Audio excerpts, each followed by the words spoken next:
The summer window has come and gone, and what seemed like a long few months waiting for Manchester United to make the signings that they needed to be competitive in the Premier League this season, we can finally sit down and say these are the players that we have until January at least, and these are the players that Ruben Amorim is going to have at his disposal to have a successful Premier League campaign. I think that there were some really good parts of Manchester United's summer business. I also think that there are some areas in the squad that they clearly missed out on, and I understand that you can't get everything done in one window, but I wanted to break down what Manchester United looks like now after the transfer window, what the squad depth looks like, and potentially what could be their best team when everybody is fit and ready to play. So grab your coffee, grab your tea, grab your espresso, and let's get into the video. So like I said, I think that there was some really good pieces of business that Manchester United did in the window, especially early on. Bringing in Matheus Cunha and bringing in Bryan Mbeumo, I don't think we can understate how important those deals were. Manchester United, for a large majority of the season, last season, lacked goals. They lacked the creativity in the final third. And I think when you bring in two attacking players in Matheus Cunha and Bryan Mbeumo, who offer the creativity to unlock a defense or just to produce that little bit of magic that you perhaps need that will change 1 point into 3, it's brilliant work from the club to be able to bring in those two players, especially when we know that there were definitely Champions League clubs that were interested in both those players. It's great. There's also some question marks about the number 9 position. As we all know, Rasmus Højlund has now left the club, gone out on loan to Napoli with an obligation to buy if they are to qualify for the Champions League, which they probably will because they are a very good club. They just won the league last season under Antonio Conte. Manchester United went and splashed the cash on a very young, some would say unproven Slovenian striker. And look, I personally believe that Benjamin Sesko has all the tools to be an elite number 9. I think with his athleticism, I think with his shot power, I think with the little movements he creates in and around the 18, I think he is only going to continue to grow. And I think he is going to be an incredible player for Manchester United in the years to come. Obviously, this is a signing that Manchester United made with the future in mind. Now, here's the argument. Manchester United had a poor season last season.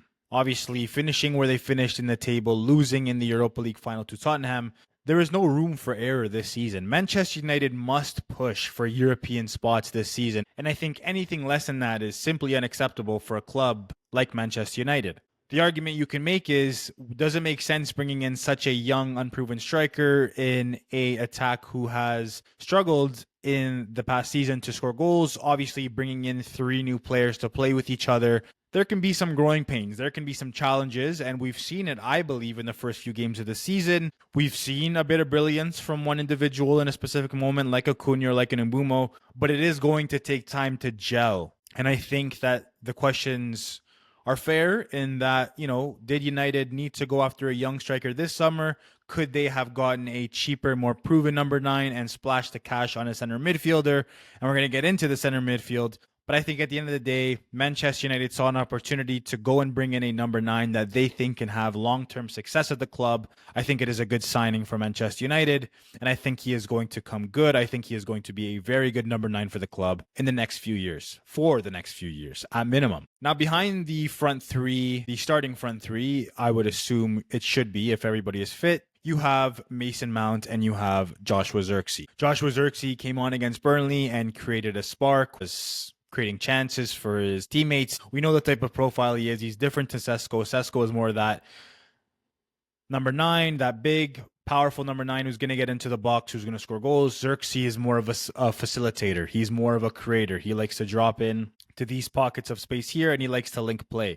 So I'm relatively comfortable with a Sesko-Zirkzee front line, especially when the goals from Mbeumo, hopefully Bruno, Ahmad, Matheus Cunha, hopefully as well Mason Mount, there are goals that can be spread across the team.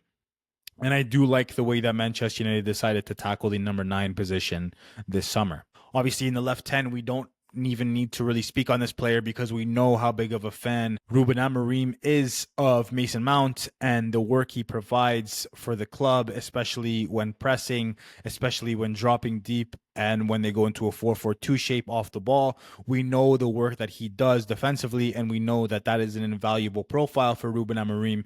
He wants his wide forwards to really work off the ball, to really lead the press. And Mason Mount is a player you can argue can fit in this position. He can play as a false 9. He can play in the right 10. We even seen him play for a short period of time against Fulham with a Bruno and Mason Mount midfield too. So I think what's really good about having a Mason Mount is the versatility. The ability that he can play across essentially all of these positions is a huge plus and a huge benefit for Ruben Amorim and Manchester United. And I think it's really going to be helpful as the season progresses and perhaps injuries happen. Hopefully they don't, but we need Mason Mount to stay fit. So at left wing back, we have Patrick Dorgu, who probably should be the starter. We have seen Diogo Dalot play this position as well. And I've said it before, I think in either the January window or in the next summer window, if Manchester United is to stick with Ruben Amorim and Ruben Amorim is to stick with Manchester United, they must target a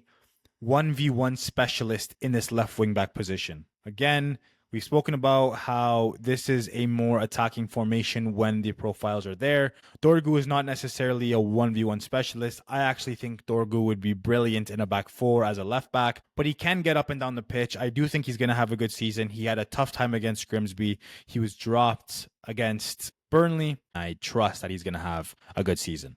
Obviously, we haven't really seen much of Diego Leon. We saw him in preseason. We know what he brings, the tenacity, that little bit of aggressiveness and flair. We haven't seen him at all in the Premier League this season. He's still a very young lad, has a lot to learn, but I'd be interested to see if there are games where he features. I think for the majority of the time, it's probably going to be either Dorgu at left back, perhaps even Diogo Dalot at left wing back, but we'll see what happens there. In terms of right wing back, I've said it before time and time again, this is where I think Ahmad can have a really good season. Obviously, when need be, if Mbumo needs to either shift to this 9 position or if, just rotation is needed, you can play Ahmad and he can thrive in this right 10 position. But I think when the best team is out, if every single player is fit, I think Ahmad's best position for this particular setup is in the right wing back position. Specifically, we've spoken about it time and time again. When Ruben Amorim opts for the 4-4-2 out of possession, get him on the ball as often as possible. I actually like when Ahmad gets on the inside, and I actually like when Mbumo pushes out wide and kind of acts as that winger, kind of acts as that wing back in possession. Get him wide on the touchline, get Ahmad into these half spaces, and I think you can have a lot of success. So obviously Ahmad is a no-brainer at wing back, but can obviously as well do a job in the right 10 position. Now, this is a player who I've been a huge fan of ever since he's joined the club. I think he's had a bit of a tough start to the season. He had some really good moments in the Burnley game, but I think he also had a lot of pretty poor moments. I think when it comes to Manchester United fans, when I see content or when I, listen to podcasts, it's either the player is the best in the world or the player is the worst in the world. And I think there has to be a healthy balance between the two. I think Dalot has had some really good moments this season, and I think Dalot's had some very poor moments this season. We're 3 games into the Premier League. Like Mason Mount, Diogo Dalot is versatile. He can play in the wing-back position. I think he can play in the back 3 as a right center half. I think he would help massively when it comes to build-up, especially if you were to slot him into the midfield, into that pivot when United are building up. I think he's probably the most comfortable getting on that half turn and playing forward. When need be, we've seen him even play left wing back. It's important to have players who can be very versatile and who can slot into different positions, and I think Diogo Dalot can do that. Now let's take a look at the midfield. And we made a video, I believe it was for one of the preseason games, and I titled the video, "Do Manchester United have a midfield problem?" And I think the answer is still yes. So when you look at this midfield, you see Bruno, you see Kobe, you see Ugarte, and you see Casemiro. I think Ruben Amorim has made it very obvious that he prefers the Bruno and Casemiro pivot. Obviously, Bruno likes to be aggressive, likes to lead a press oftentimes, likes to be very front-footed. He is, at heart, an attacking midfielder, and I think he is still learning to play in a midfield too, where he doesn't necessarily have the capabilities of getting forward as much as he would when he was playing, let's say, in that free role under Ole Gunnar Solskjaer. Casemiro, we know what he brings. Although he has aged, he still has that quality. He still has that class about him. He can still disrupt play. But what worries me is this midfield over time in the season going to get overrun? Neither of these players are the most athletic in terms of overall powerful running, and there are a lot of powerful, strong midfields in the Premier League. We know that Bruno will get up and down the pitch. We know that he runs for the team. We know that sometimes we feel like he runs too much, where he abandons where he should be on the pitch. But I think that Ruben has shown that this is his midfield too. Is it an ideal midfield too? Absolutely not, in my opinion. I think Manchester United have really let themselves down in the fact that they haven't gone and signed a center midfielder. But the reality is, this is what we have. Behind Casemiro, you have Manuel Ugarte, who has started this season quite poor. Again, I am not the type of person who is going to just absolutely beat a player when they're down. I don't believe in it. And I think a lot of people, make jokes about players or whatever. People do a lot of things for content, for views, whatever. But if the player plays for Manchester United, I want to back the player, and I will back the player, but you have to be honest as well. You cannot just be completely negative, in my opinion. You cannot just be completely positive. Ugarte needs to be better, and I think he will be better, and at least I hope he will be better. He has to be better than what he's been if he is going to play football, and the reality is, with only having 4 midfielders, and with Ruben Amorim showing that he wants one sitter and one to play a bit more expansive, it doesn't really leave a lot of room if Casemiro goes down with an injury, or you just need to rotate, or Casemiro loses form. Ugarte is probably the next man up in that position, and he needs to show that he can, play at the standard that United need to push for those European spots. So I think Ugarte needs to improve. Now, this is probably the biggest topic of conversation when it comes to Manchester United and the midfield, and, should he start, should he not start, and it's Kobbie Mainoo. Now, I thought when Kobbie Mainoo came onto the field against Burnley, again, some very mixed reactions. A lot of people were saying he was brilliant, and a lot of people saying he was horrendous. I don't really think he was either. I think he had some good moments. The thing with Kobbie is he's brave. The thing with Kobbie is he's a midfielder who wants to get on the ball, and he wants to play the ball forward. Something that Manchester United lack, in my opinion. Kobbie Mainoo is a midfielder who can bring that little bit of control. Again, a profile that I believe that Manchester United lack massively. Now, I do believe that Kobbie Mainoo works best in a 3. Probably with a number 10, a more advanced player like a Bruno. He can be that gap from the number 10 and the number 6. I think he fits right in that number 8 spot perfectly, with a sitter right behind him, like a Casemiro, for example. But the reality is that's just not the case right now for Manchester United. The reality is Manchester United play with 2 in midfield. The reality is Ruben Amorim has come out and said that Kobbie Mainoo has to fight with Bruno in training for that position. You and I both know Bruno Fernandes is the captain of Manchester United, and he is not going to be benched. Another thing with Bruno, and I hope this long may continue, is he is an animal in terms of fitness. Now, there are question marks though. Mason Mount played 30 minutes against Burnley with an injury. Matheus Cunha, as we all saw, pulled something. I believe it was a hamstring, but there have been no confirmation in terms of what the injury is. Injuries are going to happen in a football season. The good thing about having Kobbie is he can play in these 10 positions, like Xerxes can, like Mount can, like Bruno can. We have an abundance of players who can play in these advanced positions. Or perhaps if Cunha and Mount are not ready to go, let's say in a couple of weeks against City, maybe what Ruben Amorim does is he pushes Bruno into the 10 spot, because we know that Bruno can play basically anywhere on the pitch. He's that kind of player. And maybe he goes with a Kobbie and a Casemiro. I think the reality of the situation is this. Kobbie is still a very young midfielder, and Kobbie is a very good midfielder. But there are still moments and there's still parts of his game that he needs to improve. Now, the argument can be, and I completely agree, well, the players he's battling with aren't showing enough to say that he should be on the bench for them. Completely agree. But I do believe that there are going to be many moments in this game where I believe there are going to be many moments in this season where Kobbie's name is going to be called upon to start, and he's going to have to show that he is able to be consistent week in and week out. And I fully believe in it. I am a huge fan of this player. I don't know how you can be a fan of Manchester United and not be a fan of Kobbie Mainoo. He is what embodies what Manchester United is. An academy kid who burst onto the scene in the first team, looks incredible.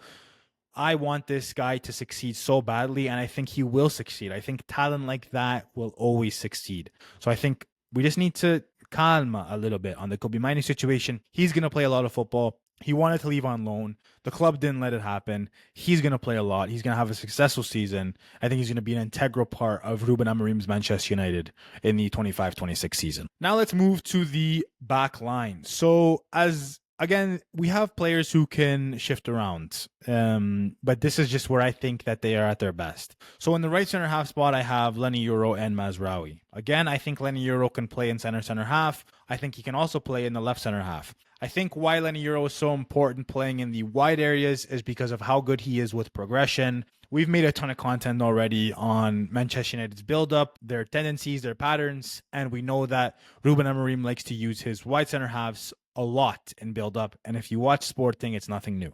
Lenny Euro is quality at carrying the ball and playing those diagonals either into Cunha, into the number 9, playing those balls over the top to Mbumo, or he can also just carry the ball into midfield. He has an abundance of qualities, and I say this all the time, but I'm just so happy that he's a Manchester United player. Now, Mazraoui came onto the pitch and had a cameo against Burnley, and I just thought, like, this is a player who he just does the basic things so good. He is so quality, tight spaces, can pick a pass. He's a good defender, can get up the pitch. He's brilliant. And for the price that Manchester United paid to get him to United, I think he offers so much. I think he offers the leadership as well. He's just a player that you love to have in your side. And I think Mazraoui is going to get a ton of minutes this season. He'll probably start a lot of games, especially obviously he was injured heading into the season.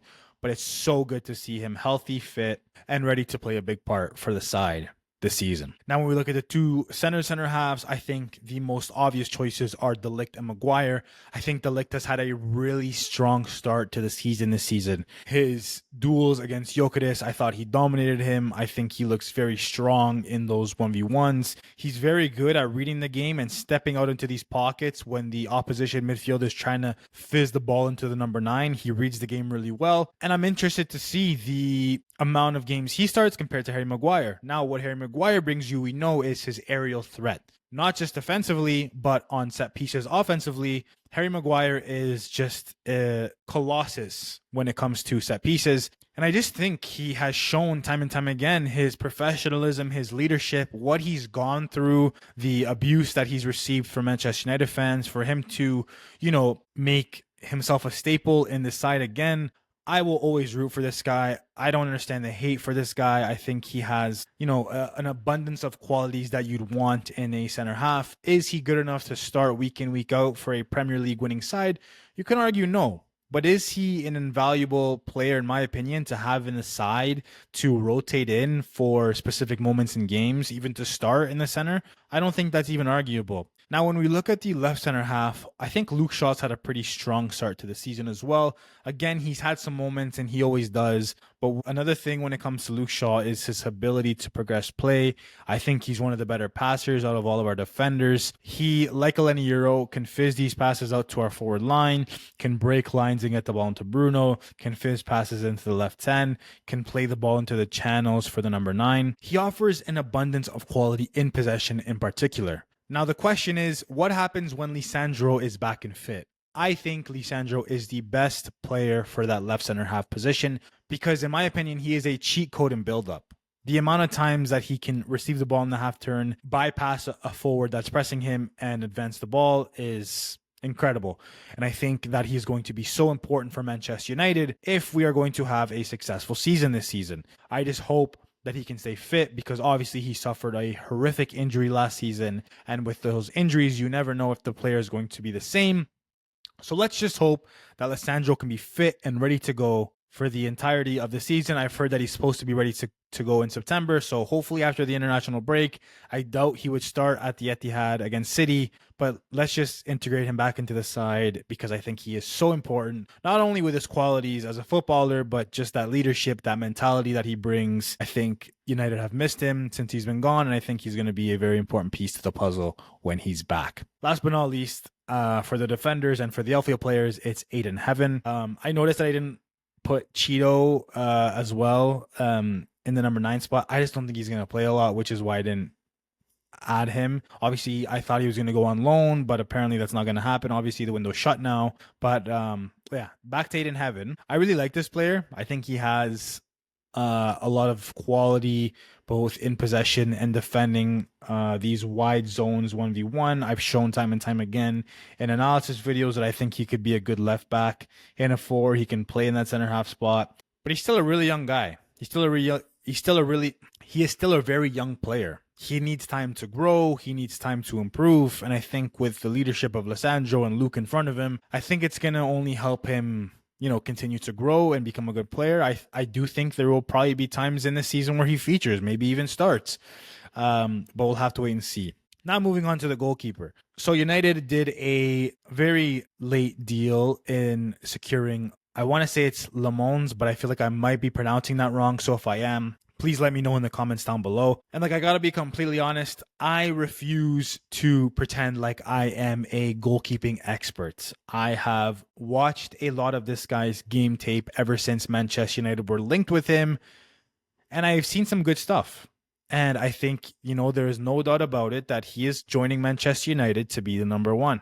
I am excited that this guy joined because, in my opinion, from what we've seen from our other two keepers, is simply not good enough. Now, I actually do think that the backup to Le Mans is going to be Bayender, not necessarily Onana. I think Onana has had a very tough time at Manchester United. And I think that if you have to choose one to play behind Le Mans, it's probably going to be Bayender. For me, the Onana performance against Grimsby, and I know Ruben Amorim was quick to defend him, it's just not good enough. And we've seen time and time again, weak goals, bad moments. The amount of times he got his hand to a penalty in the Grimsby game and it just, still goes in. In my opinion, I think his time at United should be up. I think we need to move on from him. Again, not trying to pile on this player because I don't like that. But I think United need to start moving like a bigger club. And I think a lot of time there's no room for sentiment, unfortunately. So yeah, I am very excited to see a new goalkeeper hopefully take over the number one position and really start to give the players in front of him confidence that, moments in games can happen where there's chaos, but we're going to have a goalie in the net that's going to, make the saves, the timely saves when Manchester United need it. So overall, I think it's a good window for Manchester United. You brought in 3 attackers. Brilliant. You brought in a new number one. Brilliant. But the reality is the midfield, in my opinion, is still a huge problem. It's still a huge issue that Manchester United did not fix. But I have to try and see the balance. I have to try and see the other side of the coin, if you will. And you just can't get everything you want done in the transfer window. But I am worried about the lack of depth in midfield. So we'll have to see what the 4 in midfield can do. Hopefully they can all stay fit and hopefully they can all have very successful seasons. Overall, I would rate this window a 6 out of 10. I want to give it a 7, but I think just without that midfielder, it's very difficult for me to do so.